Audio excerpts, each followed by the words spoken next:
مشرق وسطی کی دو اہم اور اتحادی خلیجی ریاستوں کے درمیان یمن کے معاملے پر کشیدگی آج بڑھ گئی تھی۔ سعودی عرب کی قیادت میں اتحادی افواج نے جنوبی یمن کی مکلا بندرگاہ پر متحدہ عرب امارات کی ایک شپ پر فضائی حملہ کرتے ہوئے اس میں موجود اسلحہ اور گاڑیاں تباہ کر دی۔ سعودی عرب اور یمنی حکومت کے مطابق یہ سامان متحدہ عرب امارات یمن میں علیحدگی پسند گروپس کی مدد کے لیے بھیج رہا تھا۔ سعودی عرب نے مزید کہا کہ ہماری قومی سلامتی ہمارے لیے ایک سرخ لکیر ہے اور ہم اس کا دفاع ہر صورت میں کریں گے۔ سعودی قیادت کی یہ محدود فوجی کارروائی مکلا پورٹ پر ہوئی، جس میں کوئی جانی نقصان نہیں ہوا، اور ذرائع نے رائٹرز کو بتایا کہ یہ حملہ خاص طور پر اس ڈاک کو نشانہ بنانے کے لیے کیا گیا جہاں سامان اتارا گیا تھا، جبکہ یمن کی سعودی حمایت یافتہ صدارتی قیادت کونسل کے سربراہ رشاد العلیمی نے متحدہ عرب امارات کو علیحدگی پسند گروپس کا حمایتی قرار دیتے ہوئے نہ صرف اس کے ساتھ دفاعی معاہدہ منسوخ کر دیا بلکہ یمن سے متحدہ عرب امارات کی فورسز کو 24 گھنٹوں کے اندر نکلنے کا حکم بھی دے دیا۔ سعودی عرب نے بھی یمنی حکومت کے اس بیان کو دہراتے ہوئے متحدہ عرب امارات سے 24 گھنٹوں کے اندر یمن سے اپنی افواج کو نکالنے کا مطالبہ کر دیا۔ تاہم متحدہ عرب امارات نے پہلے ان الزامات کی سختی سے تردید کی اور کہا کہ وہ سعودی عرب کے بیان سے مایوس اور اس کارروائی سے حیران ہے، مگر اب سے کچھ دیر پہلے متحدہ عرب امارات کی وزارت دفاع نے اعلان کر دیا ہے کہ وہ یمن سے اپنے کاؤنٹر ٹیررزم یونٹس کو واپس بلا رہے ہیں۔ اس سے پہلے آج یمن میں متحدہ عرب امارات کی شپ پر فضائی حملے کے بعد سعودی وزارت خارجہ نے اپنے ایک بیان میں کہا کہ سعودی عرب برادر ملک متحدہ عرب امارات کے اقدامات پر افسوس کا اظہار کرتا ہے، جن کے تحت صدرن ٹرانزیشنل کونسل کی فورسز پر دباؤ ڈالا گیا تاکہ وہ حضرموت اور المہرہ کے صوبوں میں سعودی عرب کی جنوبی سرحدوں کے قریب فوجی کارروائیاں کریں۔ یہ اقدامات سعودی عرب کی قومی سلامتی سمیت یمن اور پورے خطے کے امن و استحکام کے لیے خطرہ سمجھے جاتے ہیں۔ متحدہ عرب امارات کی جانب سے اٹھائے گئے یہ اقدامات نہایت خطرناک ہیں اور یہ اقدامات یمن میں تسلیم شدہ حکومت کی بحالی کے لیے قائم اتحاد کے ان اصولوں سے مطابقت نہیں رکھتے جن کی بنیاد پر یہ اتحاد قائم کیا گیا تھا، اور یمن کے لیے امن و استحکام کے حصول کے اتحاد کے مقصد کو بھی پورا نہیں کرتے۔ اس تناظر میں سعودی عرب اس بات پر زور دیتا ہے کہ اس کی قومی سلامتی کو لاحق کوئی بھی خطرہ ایک ریڈ لائن تصور ہوگا، اور سعودی عرب ایسے کسی بھی خطرے کا مقابلہ کرنے اور اسے ناکام بنانے کے لیے تمام ضروری اقدامات کرنے سے دریغ نہیں کرے گا۔ سعودی وزارت خارجہ کے اعلامیے میں مزید لکھا گیا کہ سعودی عرب اس بات کا بھی اعادہ کرتا ہے کہ وہ یمن کی سلامتی، استحکام اور خود مختاری کے لیے پرعزم ہے، اور یمن کی صدارتی قیادت کونسل کے صدر اور یمنی حکومت کی مکمل حمایت کرتا ہے۔ سعودی عرب اس بات کی بھی توثیق کرتا ہے کہ جنوبی مسئلہ ایک جائز مسئلہ ہے جس کی تاریخی اور سماجی پہلو ہیں، اور اس کے حل کا واحد راستہ یمن میں ایک جامع سیاسی حل کے تحت مکالمہ ہے جس میں صدرن ٹرانزیشنل کونسل سمیت تمام یمنی فریق شامل ہوں۔ سعودی عرب اس بات پر بھی زور دیتا ہے کہ برادر ملک متحدہ عرب امارات جمہوریہ یمن کی اس درخواست کو قبول کرے کہ اس کی تمام افواج 24 گھنٹوں کے اندر یمن سے نکل جائیں اور یمن کے اندر کسی بھی فریق کو ہر قسم کی فوجی یا مالی معاونت بند کر دے۔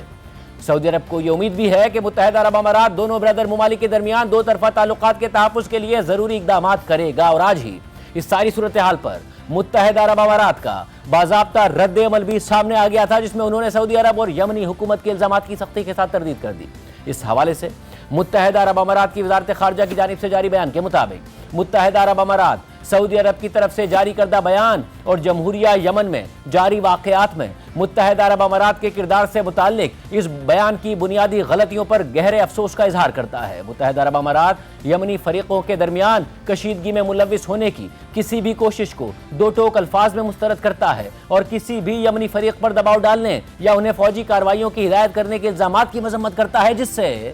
سعودی عرب کی سلامتی کو خطرہ ہو یا اس کی سرحدوں کو نشانہ بنایا جائے۔ متحدہ عرب امارات سعودی عرب کی سلامتی اور استحکام، اس کی خود مختاری اور قومی سلامتی کے مکمل احترام اور مملکت یا خطے کی سلامتی کے لیے خطرہ بننے والے کسی بھی اقدام کو مسترد کرنے کے لیے غیر متزلزل عزم کا اعادہ کرتا ہے۔ بیان میں مزید لکھا گیا کہ متحدہ عرب امارات اس بات پر پختہ یقین رکھتا ہے کہ دونوں ممالک کے درمیان برادرانہ اور تاریخی تعلقات علاقائی استحکام کی بنیاد ہیں، اور متحدہ عرب امارات سعودی عرب کے ساتھ مکمل ہم آہنگی برقرار رکھنے کا خواہاں ہے۔ متحدہ عرب امارات اس بات پر زور دیتا ہے کہ یمن کے صوبوں حضرموت اور المہرہ میں واقعات کے آغاز سے ہی اس کی پوزیشن سعودی عرب میں اپنے بھائیوں کے ساتھ ہم آہنگی کے ساتھ صورتحال پر قابو پانے، کشیدگی میں کمی اور افہام و تفہیم کو آگے بڑھانے کے لیے رہی ہے۔ جو سلامتی اور استحکام کو برقرار رکھنے اور شہریوں کے تحفظ میں معاون ثابت ہو۔ اتحادی افواج کے فوجی ترجمان کی جانب سے مکلا پورٹ پر فوجی آپریشن کے حوالے سے جاری کردہ بیان کے حوالے سے متحدہ عرب امارات کی وزارت خارجہ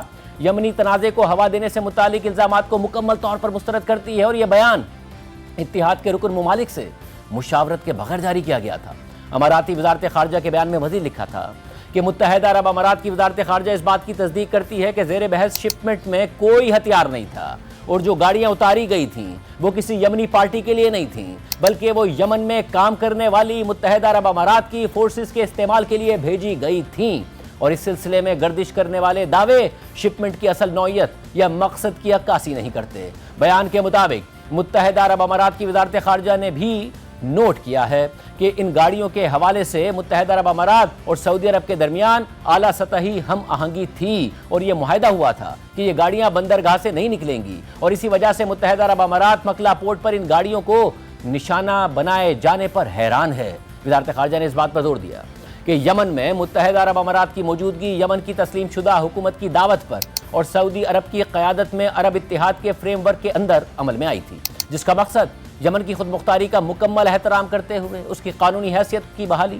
اور دہشت گردی کے خلاف جنگ کی حمایت کرنا ہے۔ متحدہ عرب امارات کے بیان میں یہ بھی لکھا تھا کہ یہ پیش رفت اس بارے میں جائز سوالات اٹھاتی ہے کہ اس کے اثرات سے کیسے نمٹا جائے گا، خاص طور پر ایسے وقت میں کہ جب القاعدہ، حوثی باغیوں اور اخوان المسلمون سمیت دیگر دہشت گرد گروہوں سے وابستہ موجودہ سیکیورٹی چیلنجز اور خطرات کو مد نظر رکھتے ہوئے اعلیٰ ترین سطح پر رابطہ کاری، تحمل اور دانش مندی کی ضرورت ہے۔ متحدہ عرب امارات کی وزارت خارجہ اس بات کی توثیق کرتی ہے کہ اس پیش رفت سے ذمہ داری کے ساتھ اور اس انداز میں نمٹنا چاہیے جو کشیدگی کو بڑھنے سے روکے اور یمن میں سیاسی حل اور بحران کے خاتمے کے لیے تعاون کرنے میں مدد فراہم کرے۔ اور اس کے بعد آج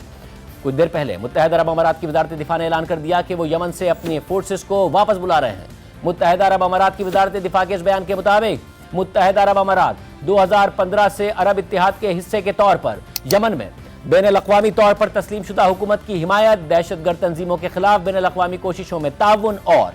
یمنی عوام کے لیے سیکیورٹی اور استحکام کے حصول کے لیے سرگرم رہا ہے۔ متحدہ عرب امارات نے ان مقاصد کے حصول میں بڑی قربانیاں دی ہیں۔ ہم نے نوٹ کیا ہے کہ متحدہ عرب امارات کی مسلح افواج نے 2019 میں یمن میں اپنا فوجی وجود ختم کر دیا تھا، جب انہوں نے اپنے مشن کو طے شدہ سرکاری فریم ورک کے اندر مکمل کر لیا تھا، اور باقی موجودگی صرف خصوصی عملے تک محدود تھی جو کاؤنٹر ٹیررزم میں بین الاقوامی پارٹنرز کے ساتھ ہم آہنگی کے تحت کام کر رہے تھے۔ حالیہ حالات اور کاؤنٹر ٹیررزم مشنز کی حفاظت اور ان پر ممکنہ اثرات کے پیش نظر ہم یہ اعلان کرتے ہیں کہ یمن میں باقی کاؤنٹر ٹیررزم عملے کو اپنی رضامندی سے واپس بلا لیا گیا ہے۔ وزارت دفاع نے اس بات کی بھی وضاحت کی کہ یہ اقدام موجودہ مرحلے کی ضروریات کے جامع جائزے اور متحدہ عرب امارات کی خطے میں سیکیورٹی اور استحکام کو سپورٹ کرنے کے کردار کے مطابق کیا گیا ہے۔ سعودی عرب اور اس کی حمایت یافتہ یمنی حکومت متحدہ عرب امارات پر علیحدگی پسند گروپ کی حمایت کا الزام عائد کر رہی تھی، جبکہ متحدہ عرب امارات ان الزامات کی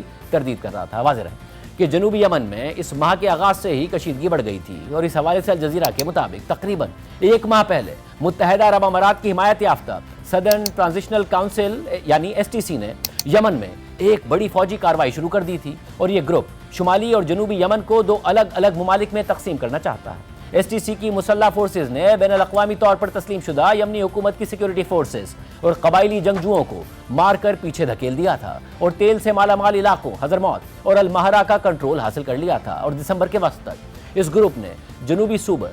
ابین میں ایک نئی فوجی کارروائی کا اعلان کرتے ہوئے دعویٰ کیا تھا کہ اسے ملک کے جنوبی حصوں پر وسیع کنٹرول حاصل ہو چکا ہے۔ اور گزشتہ ہفتے STC نے بتایا کہ سعودی عرب نے حضرموت کے علاقے وادی نہاب میں اس کی فورسز کے قریب وارننگ ایئر اسٹرائکس کی ہیں، اور اس وقت سعودی عرب نے خبردار کیا تھا کہ اگر STC نے قبضہ کیے گئے علاقوں سے انخلا نہ کیا تو مزید فوجی کارروائی کی جائے گی۔ اب سوال یہ پیدا ہوتا ہے کہ ماضی میں یمن کے شمال میں حوثی باغیوں کے خلاف ایک مشترکہ محاذ پر لڑنے والے دونوں ممالک یا گروپس آپس میں کیوں لڑ رہے ہیں؟ اس میں نئے گروپ سدرن ٹرانزیشنل کونسل کا کیا کردار ہے، اور وہ جنوبی یمن میں اپنا کنٹرول تیزی سے کیسے بڑھا رہا ہے؟ اس حوالے سے رائٹرز کی رپورٹ میں لکھا ہے کہ سدرن ٹرانزیشنل کونسل بین الاقوامی طور پر تسلیم شدہ یمنی حکومت کے ساتھ مل کر حوثی تحریک کے خلاف لڑنے والے خلیجی اتحاد کا ایک اہم حصہ رہی ہے، جبکہ حوثیوں کی باغی تحریک یمن کے دارالحکومت صنعا اور گنجان آبادی والے شمال مغربی علاقوں پر قابض ہے۔ واضح رہے کہ یمن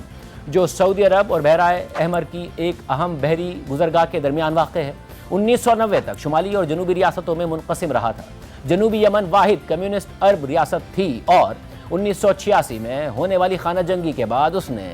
شمالی یمن کے ساتھ اتحاد پر اتفاق کر لیا تھا، مگر اتحاد کے بعد جب شمالی یمن غالب آ گیا تو جنوبی یمن کی مرکزی سیاسی جماعت نے علیحدگی کی کوشش کی، جس کے نتیجے میں 1994 میں ایک مختصر جنگ ہوئی جو صنعاء میں قائم شمالی حکومت نے جیت لی تھی۔ اسی دوران 1990 کی دہائی کے آخر میں شمالی یمن میں حوثی گروہ ابھرا، جس نے حکومت کے خلاف گوریلا جنگیں شروع کر دی، کیونکہ اس کے نزدیک زیدی شیعہ فرقے کو نظر انداز کیا جا رہا تھا اور پیچھے دھکیلا جا رہا تھا۔ 2011 میں عرب اسپرنگ کے بعد یمن کی فوج بکھر گئی تو خلیجی ممالک نے صنعاء میں ایک عبوری حکومت کے ساتھ اقتدار کی منتقلی کی حمایت کی اور ایک نئے وفاقی آئین پر مذاکرات ہوئے، جن کی حوثیوں اور جنوبی علیحدگی پسند گروہوں دونوں نے مخالفت کی۔ حوثیوں نے 2014 کے آخر میں صنعاء پر قبضہ کر لیا اور 2015 میں عبوری حکومت جنوب کی جانب فرار ہو گئی، جس کے بعد سعودی قیادت میں خلیجی اتحاد نے حوثیوں کے خلاف ان کی حمایت شروع کر دی۔ پھر 2017 میں جنوبی تحریک کے مختلف متنازع گروہوں پر مشتمل سدرن ٹرانزیشنل کونسل بن گئی، اور اس وقت اس کونسل نے کہا تھا کہ فی الحال اس کا مقصد صرف خود مختاری حاصل کرنا ہے اور اس کی فوری ترجیح حوثیوں کے خلاف لڑائی ہے۔ کونسل کے مرکز میں طاقتور فوجی اور سیکیورٹی رہنماؤں کا ایک نیٹ ورک موجود ہے جو متحدہ عرب امارات کے ساتھ گہرے تعلقات رکھتے ہیں، اور یہ نیٹ ورک 2015 میں عدن سے حوثیوں کو نکالنے کی لڑائی کے دوران ابھرا تھا، مگر پھر سدرن ٹرانزیشنل کونسل یمن کی صدارتی کونسل میں شامل ہو گئی، جو یمن میں بین الاقوامی طور پر تسلیم شدہ حکومت میں سربراہ کے فرائض انجام دینے والی باڈی ہے۔ تاہم یہ واضح نہیں ہے کہ جنوبی تحریک نے خطے، قبائل اور نظریاتی اختلافات کو کس حد تک پس پشت ڈال کر مشترکہ اہداف کے گرد متحد ہونے میں کامیابی حاصل کی، جبکہ اس حوالے سے الجزیرہ کے مطابق سدرن ٹرانزیشنل کونسل یعنی STC ابتدا میں سعودی قیادت والے اتحاد کا حصہ تھی جو 2015 میں یمن میں حوثیوں کے خلاف لڑ رہی، لیکن بعد میں اس گروپ نے جنوبی یمن میں خود حکمرانی کا راستہ اختیار کیا اور 2022 کے بعد سے STC، جسے پہلے متحدہ عرب امارات کی مدد حاصل رہی ہے، سعودی حمایت یافتہ پاور شیئرنگ کے تحت حوثی کنٹرول علاقوں کے علاوہ جنوبی علاقوں پر قابض ہے، جبکہ رائٹرز کی رپورٹ میں مزید لکھا ہے کہ اگر بین الاقوامی طور پر تسلیم شدہ یمنی حکومت 2015 کے اوائل میں حوثیوں سے فرار کے بعد باضابطہ طور پر عدن میں قائم رہی، مگر اس دوران اس حکومت نے زیادہ تر سعودی دارالحکومت ریاض سے کام کیا، اور سدرن ٹرانزیشنل کونسل کے مطابق اس کے قبضے کے بعد یعنی حکومت کے سربراہ رشاد العلیمی اور وزیر اعظم سلیم صالح دونوں عدن چھوڑ کر ریاض چلے گئے تھے۔ رشاد العلیمی کے مطابق STC کے اقدامات یعنی یمنی حکومت کی قانونی حیثیت کو نقصان پہنچاتے ہیں اور پاور شیئرنگ معاہدوں کی خلاف ورزی ہیں۔ تاہم یمنی حکومت پہلے بھی اپنے اتحاد میں دراڑوں کا سامنا کر چکی ہے، جیسا کہ 2017 میں STC کے جنگجو یمنی حکومت کے وفاداروں سے ٹکرائے تھے۔ اس ساری صورتحال میں حوثی باغی اب بھی یمن کے سب سے زیادہ آبادی والے علاقوں، پہاڑی سلسلوں اور بحیرہ احمر کے ساحل پر مضبوطی سے قابض ہیں، اگرچہ وہ بین الاقوامی طور پر تسلیم شدہ حکومت اور STC دونوں کے سخت دشمن ہیں، لیکن گزشتہ کئی سالوں سے وہاں لڑائی کم رہی ہے اور یہ واضح نہیں ہے کہ جنوبی علاقوں میں حاصل شدہ پیش رفت اس صورتحال کو بدل پائے گی یا نہیں۔ حوثی ایران کے حامی ہیں جو انہیں فوجی تربیت اور ساز و سامان فراہم کرتا رہا ہے۔ متحدہ عرب امارات نے 2015 میں سعودی قیادت میں قائم اتحاد میں شمولیت اختیار کی تھی اور جنوب میں فوجی سرگرمی میں حصہ لیا تھا، جہاں اس نے جنوبی گروہ کی حمایت کی تھی، اور اسی دوران دونوں خلیجی ریاستوں کے درمیان کشیدگی کے آثار نظر آئے تھے۔ ساری صورتحال پر عالمی برادری سعودی عرب اور متحدہ عرب امارات سے تحمل کا مظاہرہ کرنے پر زور دیتی رہی۔ ایسے میں یہ معاملہ پاکستان کے لیے بھی نہایت اہمیت کا حامل تھا اور ہے، کیونکہ پاکستان کے دونوں اہم خلیجی ممالک کے ساتھ قریبی تعلقات ہیں اور حال ہی میں پاکستان اور سعودی عرب کے درمیان ایک دفاعی معاہدہ بھی طے پایا، جس کے تحت ایک ملک کے خلاف کسی بھی جارحیت کو دوسرے ملک کے خلاف جارحیت سمجھا جائے گا۔ ایسے میں متحدہ عرب امارات کے صدر شیخ محمد بن زائد ال نہیان ذاتی دورے پر پاکستان میں موجود ہیں اور آج وزیر اعظم شہباز شریف نے رحیم یار خان میں ان سے ملاقات کی۔ اس موقع پر نائب وزیر اعظم اور وزیر خارجہ اسحاق ڈار اور وزیر اطلاعات تارڑ بھی موجود تھے۔ اسی دوران یہ خبر بھی سامنے آئی کہ نائب وزیر اعظم اور وزیر خارجہ اسحاق ڈار کی سعودی وزیر خارجہ سے بھی اہم ٹیلی فونک گفتگو ہوئی ہے۔ نمائندہ جیو نیوز اعزاز سید کی خبر کے مطابق وزیر خارجہ اسحاق ڈار کا سعودی وزیر خارجہ شہزادہ فیصل بن فرحان سے ٹیلی فونک رابطہ ہوا ہے، جس میں دونوں رہنماؤں نے حالیہ علاقائی صورتحال پر تبادلہ خیال کیا ہے۔ اس دوران نائب وزیر اعظم اسحاق ڈار نے سعودی وزیر خارجہ کو نئے سال کی مبارکباد دیتے ہوئے پاکستان سعودی عرب دو طرفہ تعلقات کی مثبت سمت پر اطمینان کا اظہار کیا، اور اس دوران سعودی وزیر خارجہ نے دو طرفہ تعلقات مزید مضبوط بنانے کے عزم کا اعادہ بھی کیا۔